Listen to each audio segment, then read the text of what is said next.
L'électricité est produite par exemple ici, ici, ici ou ici. Ensuite, le réseau de transport achemine l'électricité jusqu'à vous, là où vous en avez besoin.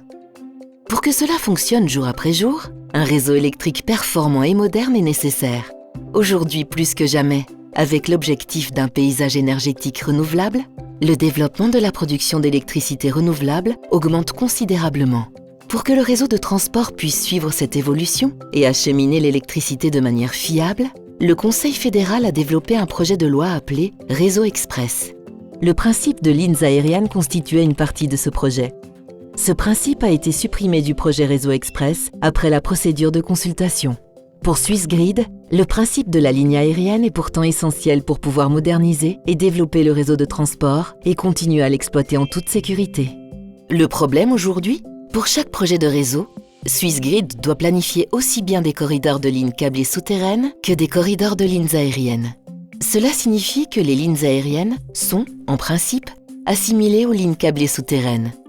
Pour de nombreuses lignes à très haute tension, cela n'a aucun sens. Il faut en effet savoir que les lignes câblées souterraines ont une durée de vie de 40 ans, alors qu'elle est de 80 ans pour les lignes aériennes.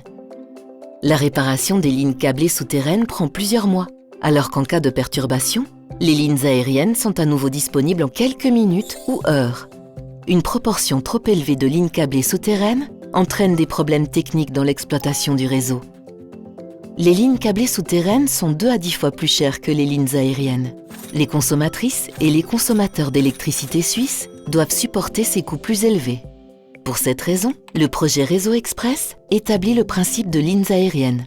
Pour le réseau de transport, à partir de 220 000 volts, soit la très haute tension, les lignes aériennes sont la norme, tandis que les lignes câblées souterraines constituent l'exception là où elles sont judicieuses. Les câblages souterrains ne doivent plus être examinés que si des critères spécifiques sont remplis. Cela pourrait par exemple être le cas lorsqu'un tracé de ligne traverse un site marécageux d'importance nationale. Le projet Réseau Express mise sur des lignes aériennes pour faire avancer l'extension rapide et rentable du réseau électrique qui constitue la base d'une transition énergétique réussie.